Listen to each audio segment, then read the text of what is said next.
Welcome to our deep dive on OKRs. We've got a ton of materials here, including excerpts from John Doerr's Measure What Matters, all about this goal-setting system. It's pretty amazing, actually. It seems like companies like Google, Intel, even U2 swear by it. It's quite a versatile system for sure. So are you ready to help us unpack all this? Definitely. Let's dive into it. Awesome. So it looks like the origins of these OKRs go back to Intel and their famous leader, Andy Grove. That's right. Grove really helped Intel succeed with his very data-driven, very rigorous management approach. He introduced this formal goal-setting system, basically what we now know as OKRs, back in the 70s. So how do these objectives and key results work as a system? Well, it's this two-part thing, right? You've got objectives, they spell out the what, those ambitious things you're shooting for, like your North Star. Become the leading provider of eco-friendly clothing, something like that. Exactly. And then key results come in. They lay out those quantifiable steps, the how. How are you going to get to that objective? So for your sustainable apparel example, it might be partner with 3 big ethical manufacturing places by the end of the next quarter. Oh, so it's not just like dreaming big, but breaking it down into things you can actually measure and do step by step. Like a strength of OKRs is that they're so specific. Absolutely. The power of OKRs is in making things super clear, deciding what really matters, and then staying committed to that path you've set. And a really good example of that is the story of Remind. Remind, the platform for secure communication between teachers and parents. That's it. The founders, Brett and David Kopp, they were really, really into solving communication problems in schools. They started with tons of ideas, but quickly realized they needed to be more focused. So how did OKRs help them narrow it down? Well, even before they officially adopted OKRs, Brett committed to interviewing 200 teachers. 200. Wow, that's dedication. It was to understand their needs. And it was a big reason for their early success. Interesting. They found out that communicating outside of school was a huge problem. Teachers were doing things like pinning notes to kids to let parents know about homework. Can you imagine? I remember those days, actually. So as Remind grew, OKRs became even more important. They had to stay focused even as things got more complex. So even though they knew what they wanted to do from the start, OKRs provided the framework they needed as they grew. Right. They moved from like a giant to-do list to very carefully deciding what was most important each quarter, whether it was launching on a new platform or really nailing down a feature. Like it was their compass. It helped them navigate. That makes a lot of sense. I wonder how that focus on prioritizing works for a company like Google, though. They're all about these enormous, audacious goals. It's a perfect example, actually, of OKRs in action. Google's early goal, their vision, was to organize the world's information. That's a pretty ambitious goal. No. And they actually had this revenue target, this number they wanted to hit, $10 billion. $10 billion. As a startup, that's bold. That was Larry Page's idea, and it did seem kind of impossible back then. And that's where John Doerr came in. He learned about OKRs at Intel, remember, and he brought the system to Google. So OKRs were part of how Google got so big so fast. Totally. It helped them break that huge vision down into smaller chunks, stuff they could measure quarter by quarter, like building a skyscraper one brick at a time. So it can work for small startups and giant companies like Google. That's right. The system can adapt, you can scale it, but the leaders have to really believe in it. When they do, when they really embrace OKRs, it sets an example for the whole company. So it's not just like checking boxes. Those goals have to become part of the company's DNA, part of the culture. Exactly. And a good way to show that culture is MyFitnessPal. You know them? Sure, the health and fitness app. You see what they did then. For the founders, Mike and Albert Lee, alignment was easy at the beginning. They were totally on the same page. But I can imagine it's hard to keep everyone aligned as a company grows. It is. And that's the problem they ran into. How do you keep that synergy when the teams are getting bigger and you're adding new products? And I bet OKRs helped them figure that out. They did. They noticed their engineering team was getting pulled in different directions by all the product managers.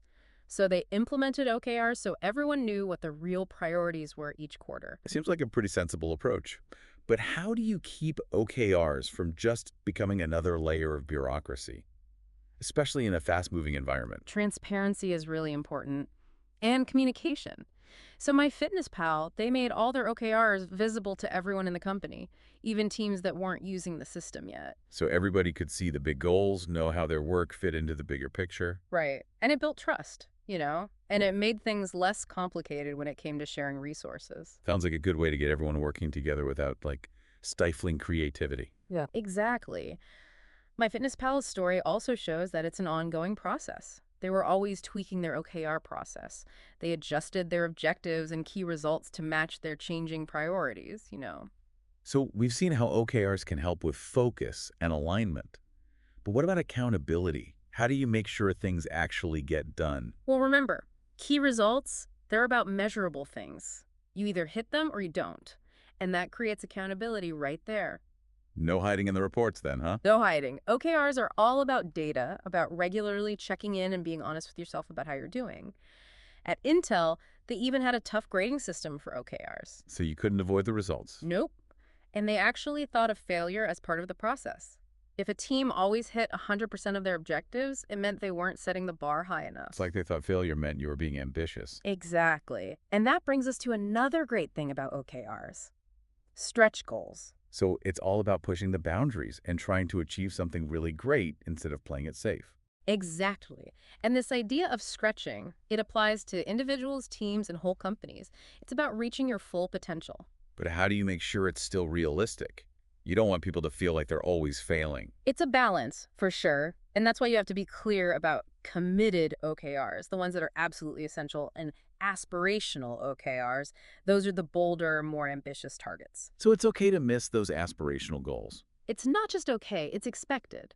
The idea is to shoot for the moon, learn from the process, and celebrate the wins along the way. It's like you want a culture where you're constantly improving, not one where people are punished for trying to be excellent. Well said.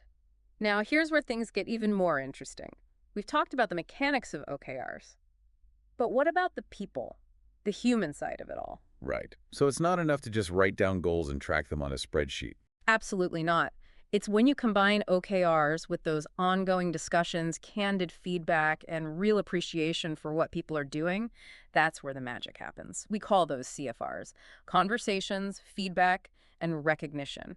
So CFRs, they're like the spark that brings OKRs to life. You could say that. It's all about adding that human touch.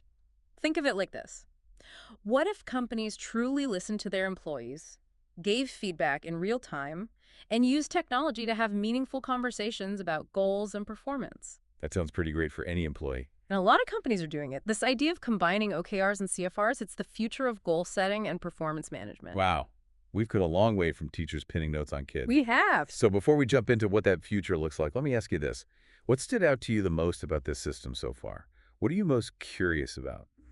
Think about that for a minute, because when we come back, we're going to explore how this powerful combo of OKRs and CFRs is transforming companies. From tech giants to, believe it or not, pizza startups. And rock bands, too. Oh, wait, rock bands too. Don't go anywhere. Welcome back. So let's look at how these OKRs and CFRs, this whole dynamic duo, actually works in real life.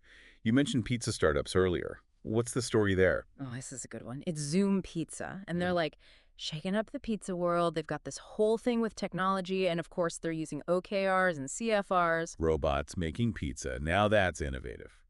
It's more than a gimmick, though. They use robots for some of the work, like flattening the dough, spreading the sauce. That frees up the human workers to focus on other things. Like those fancy toppings and making sure customers are happy. Exactly. They really care about using good ingredients and making sure the whole customer experience is great. And that's where the whole OKR and CFR thing comes in. So how did they go from this small operation to like what they call the Amazon of food? Well, like a lot of startups, they started with a simple project management system. But pretty soon, they realized they needed something more robust, more flexible. Yeah, I can imagine things get a little crazy when you're dealing with robots, making food, and trying to grow fast. Right, so that's when they turned to OKRs. They needed a system that would give them clarity, align everyone on those big, ambitious goals. So how did OKRs help them manage all those moving parts? Well, for one thing, it made them actually talk about what their priorities were, what was most important, perfecting the robots, the recipes, expanding their delivery zone. OKRs gave them a way to make those decisions in a transparent way together. And I bet those regular check-ins and feedback sessions were important, especially with such a diverse team. You got it. They had software engineers, chefs, delivery drivers, everyone speaking different languages. But OKRs and CFRs, they became their common language, the thing they all understood. It's amazing how OKRs can bridge the gap between different departments and skill sets. And it's not just about efficiency either. Zoom Pizza uses OKRs to actually reinforce their core values. So it's more than just hitting numbers. It's about building a culture that reflects their mission, their values. Exactly. Like one of their objectives is delight customers, which comes from this idea they have that serving food to people is a sacred trust. So they track key results like customer satisfaction scores, ratings, all that to make sure they're living up to that. That's pretty inspiring, honestly, to see a company using OKRs not just to be successful, but also to have a positive impact on the world. And it's working. Their success really shows what can happen when you combine big goals with constant improvement and a culture of feedback. Okay, so we've got robots making pizzas, teachers texting students. Where else are we seeing these OKRs pop up? How about rock and roll? Really? Yeah. U2, the band, you know them, they've been using OKRs for over a decade. I never would have guessed that. What are their objectives? World domination. Not quite, though their goals are pretty big. Things like ending extreme poverty, tackling global health crises. Hold on, U2 is using a business goal-setting system for their activism. They are, and it's actually working really well. It all started when John Doerr, who we know is a big OKR guy and also a big U2 fan, he joined the board of their nonprofit organization, One. So he introduced Bono to the world of OKRs. Pretty much. At first, One was mostly about passion and intuition. They'd pick a cause and go after it with everything they had. I can see how that might work for a band. Mm. But how do you apply that to something as complex as global development? That's where OKRs came in. They needed structure, something to channel that energy, help them decide what to focus on, and actually measure the impact they were having. So they went from fight the power to measure the results. Basically. And it made them ask some tough questions. Who were they actually working for? Were the people they were trying to help actually having a say in the process? So OKRs help them become more data-driven, more accountable, even in the world of activism. That's right. And it wasn't always easy. They had to come to terms with, you know, maybe not hitting all of their ambitious goals. Even rock stars got to learn to measure their progress, I guess. That's a big lesson for anyone using OKRs, actually. It's not about being perfect. It's about setting those clear intentions, tracking your progress, and learning along the way. This whole U2 thing is wild. It seems like you can use OKRs for almost anything. That's the point. The principles, they're universal. Focus, alignment, accountability, that drive to be great. Okay, so we've got pizza robots, rock star activists, but what about those big companies we all use every day? The tech giants that shape so much of our digital lives. One of the best stories about this transformation is Adobe. They make Photoshop, right? And a bunch of other creative tools. Adobe, yeah. They've been around forever, haven't they? Since the 80s. And for a long time, they had that typical annual performance review system, the dreaded stack rankings and all that. I still have nightmares about those. Well, in 2012, this really brave executive, Donna Morris, she decided to challenge the status quo. What made her want to make such a big change? It was a moment of clarity, actually. Jet lag and a frank conversation with a journalist in India. Sounds like the perfect recipe for a revolution. It was. Donna basically announced to the world that Adobe was ditching annual reviews. They were going to move to a more continuous, feedback-driven way of doing things. Wow, that's bold. Did she get fired? Nope, just the opposite. It started this big conversation throughout the company, and eventually they created Check-In, their new performance management system. So how does check-in work? It's all about having these frequent, quick conversations focus on three things: goals and expectations, which is their version of OKRs, regular feedback, and career growth. So no more waiting a whole year to find out how you did. Exactly. Managers and employees connect all the time to talk about progress, give feedback, make adjustments. That sounds like a much better system than those old, rigid performance reviews. And it's working great. Adobe has seen improvements in engagement, productivity, innovation. It's the whole package. That's impressive. They're really embracing the future of work, aren't they? They are. And they're setting a great example for other companies who want to move beyond those old performance management systems. So we've got pizza robots, rock star activists, and tech giants all embracing this new approach to goals and performance. It's pretty clear, right? OKRs and CFRs, they're not just a fad. They're powerful tools. They help people do their best work, come up with new ideas, and feel more connected to their jobs. And as we've seen, it goes way beyond just the corporate world. Right. From fighting poverty to just being more productive in your own life, these principles of focus, alignment, accountability, and stretch, you can use them for anything, really. The key is to keep learning from your experiences and never stop trying to achieve great things. Well said. And for those listening who want to start their own OKR journey, we'll have some tips and resources in the show notes. But before we get to that, let's shift gears a bit and talk about the cultural impact of OKRs and CFRs. There's some really cool research on high-performing teams and the importance of transparency in building a great work environment. Stay tuned, folks. We're going even deeper. Welcome back. So we've seen how these systems drive actual results, right? But now let's talk about the impact on company culture. You mentioned some interesting research on high-performing teams. Oh, yeah. Google did this big internal study. They called it Project Aristotle. They looked at 180 teams to figure out, what made them so successful. Okay, fascinating. What did they find? It might surprise you, but it wasn't about having the smartest people or the coolest perks. The biggest factor was psychological safety. Psychological safety. Can you explain what that means? Sure, it's basically creating a space where everyone feels safe taking risks, speaking up, and, admitting mistakes without being afraid of getting punished or judged. So building trust and allowing people to be vulnerable within a team. Exactly. That feeling of safety, it's essential for creativity, innovation, and having those productive, honest conversations. I can see how that ties into this whole CFR thing. If people feel safe to speak their minds, those conversations are going to be richer, more meaningful. Absolutely. And it's not just about feeling safe within your team. Project Aristotle also found that having clear goals and understanding how your work contributes to the bigger picture, that's important too. Making those connections between individual efforts and the company's success. Right. And that's where OKRs come in. When everyone can see what the goals are, it creates that sense of alignment and shared mission. It's like everyone's playing from the same playbook, but they still have the freedom to improvise and, be creative. That's a great way to put it. And this focus on psychological safety and transparency, it's not just a Google thing either. So it's more than just having a slide in the office. Way more. It's about making those principles part of everything you do, how you communicate, how you treat each other. Building a culture where everyone feels valued and empowered. Exactly. And when you have that, amazing things can happen. So we've talked a lot about companies using OKRs and CFRs. But what about us, regular people? Can we use these ideas in our own lives, even if we're not CEOs or rock stars? Of course. That's what's so great about these ideas. They can be used by anyone. You can use OKRs to achieve personal goals, manage your time better, or finally get around to that passion project you've been putting off. Okay, but how does that actually work? Do I need a fancy spreadsheet and weekly meetings with myself? It doesn't have to be complicated.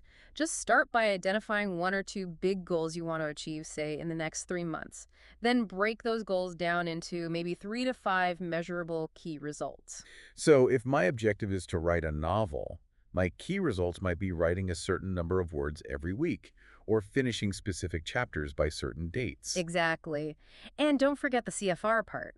Tell a friend about your goals, find someone to hold you accountable, or join a writing group for support and feedback. Like having your own personal board of directors. That's a great way to think about it. And don't be afraid to adjust your goals as you go. Life happens.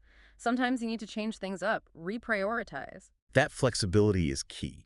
It's not about sticking to a plan no matter what. It's about staying focused on what really matters and moving towards your goals, even if it's not always a straight line. And remember, it's not about being perfect. It's about setting intentions, taking action, and celebrating those small wins along the way. Well, this has been a fascinating journey exploring OKRs and CFRs, their origins, their strengths, the real impact they're having. But before we go, I want to leave our listeners with one final thought. I'm all ears. We've seen how these systems can transform businesses and empower individuals. But, their true power lies in their potential to build a better future for everyone. I like where you're going with this. Imagine a world where governments use OKRs to fight climate change, where schools use CFRs to foster a love of learning, where every single person feels empowered to pursue their dreams with focus and purpose. Now that's a vision worth striving for. And it all starts with these simple yet profound questions. What really matters? How are we going to get there? And how can we support each other along the way? To all our listeners out there, as you go out into the world with these insights, remember to embrace the power of OKRs and CFRs. Set bold goals, track your progress, seek out feedback, and never stop pushing yourself to be better. Because when we focus our collective energy on what truly matters, we can achieve incredible things together. Until next time, keep learning, growing, and reaching for those stars. And remember, the future is what we make it.